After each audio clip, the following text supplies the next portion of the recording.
咗咧，就係爭標組同埋外圍賽組嘅，咁啊香港被編入咧就外圍賽組嘅。咁啊喺12隊裏邊咧，頭3名咧成功攞到頭3名就會直接就係進入下年巡迴賽嘅種子隊。咁好快見到啦，就係香港隊着住藍色衫，烏拉圭就係着住藍色衫啊，粉藍色衫。見到好快啊！達陣啊，就係11號嘅 T 麥堅啊。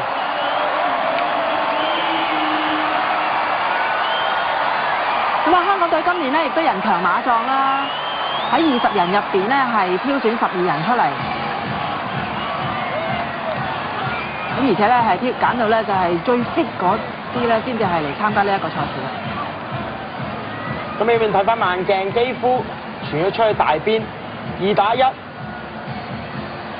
華路雲都唔貪功啊，就係俾咗 T 麥堅。咁啊，另外提一提啦，就係香港隊咧就有2位華人嘅球員啦，一位就係郭家俊啊，今場比賽就係正選上陣啊，另外一位就係姚錦成啊，先列後備嘅。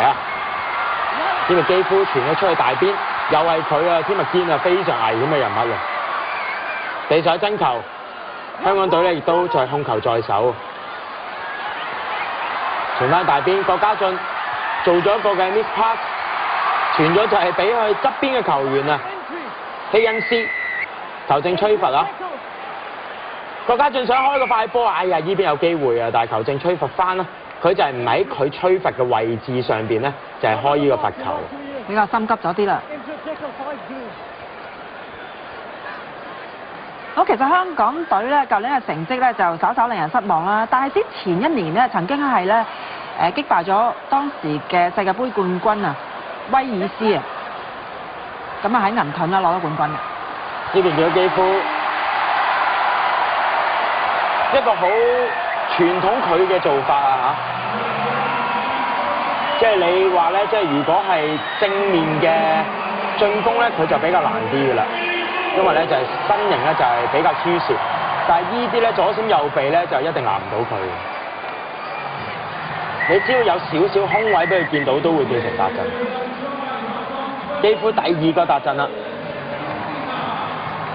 基夫咧個子唔高，但係咧哇擠來擠去咧真係濕水攬物咁啊！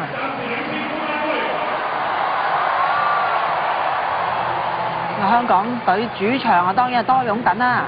咁尤其是咧目前咧領前緊2個達陣啦，球迷梗係開心啦。咁其實喺 E 組佢哋嘅組別啦 ，D 組上邊咧，其實仲有另外2隊嘅隊伍啊，分別就係東家同中國隊。我見到半場咧就係戴理斯啊，教練練手基爾啊，佢都覺得咧今年咧香港隊嘅實力咧真係相當唔錯㗎。香港隊進攻，球證一路俾緊得益就係香港隊。傳咗出去俾 A 麥堅啊！上中咧仲有突破做唔到，呢邊咧就攞翻住個波啊！希恩斯地上爭球，郭家俊同阿基夫，郭家俊想埋嚟幫佢噶啦，呢個地上爭球，呢邊啊俾烏拉圭嘅球員咧就係偷到啊！烏拉圭嘅機會啊，做一個較剪，佢又唔做啊！1打1。知道咧就係冇位走噶啦，傳咗去左手邊，俾咗10號嘅球員啊，佩爾治。話呢一球咧就，我哋呢邊咧就覺得有少少就向前傳球啊，不過球證企得咁近啦，可能我哋角度嘅問題。咁球證亦都咧就係話依球係成功嘅達陣，亦都冇向前傳球嘅。佩治斯。咁呢一球嘅達陣咧，似乎咧就稍稍係受人冷落啊！一方面咧，香港隊嘅球員啊冇人嚟追佢啦；另一方面咧，球迷咧就報以呢個烏聲啊！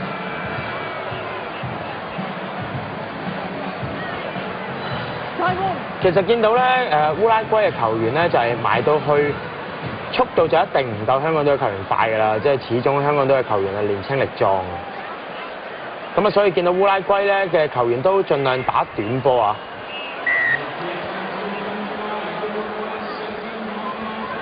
咁啊，但係依邊啦，球證咧就可能咧就係會追罰翻咧，就係 T 麥堅啊冇錯啦，就係追罰翻佢啊一個遲嘅攔截啊！咁俾人黃牌追一場啦。係啊2分鐘，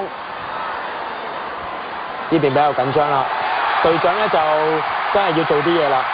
華路雲傳咗俾後備入替嘅艾摩亞。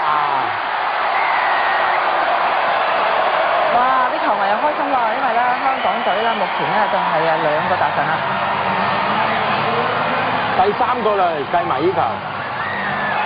2個再走，再加一個，咦？咁啊見到阿馬係喺賽事入邊咧第1次達陣喎。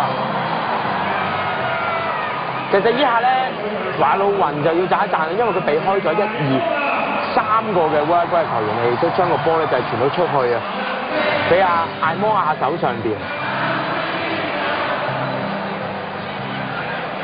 呢邊見到啦，好在咧佢臨跌之前咧就將個波傳到出嚟。 咁啊，有埋依球咧就穩陣好多啦，香港隊。因為呢場比賽就對香港隊非常非常之重要。香港隊如果順利贏咗烏拉圭，咁下一場咧將會對東家或者中國隊。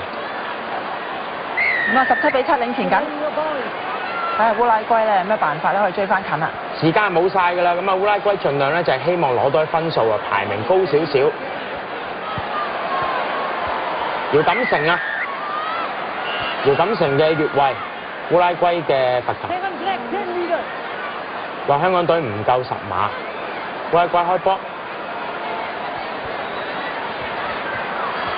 中間咁容易俾佢過到啊！最尾咧就係傳咗俾9號啊，利路法特嘅達陣。哇！果然俾烏拉圭咧係追多個達陣啊嚇！咁啊17-14，香港隊咧依然係贏緊3分㗎。 呢球有少少就係輕敵啊，香港隊，即係亦都見到佢都知道就係贏緊㗎啦。咁埋隊亦都係比賽尾聲啦，咁啊體能亦都下降，太大嘅空位啊，俾到烏拉圭有個機會。咁香港隊嘅球員都話啊，佢話今年嘅比賽咧最大嘅競爭咧係在於自己嘅思想準備啊，即係絕對唔可以咧係過分自信。 咁但係咧又要非常之努力。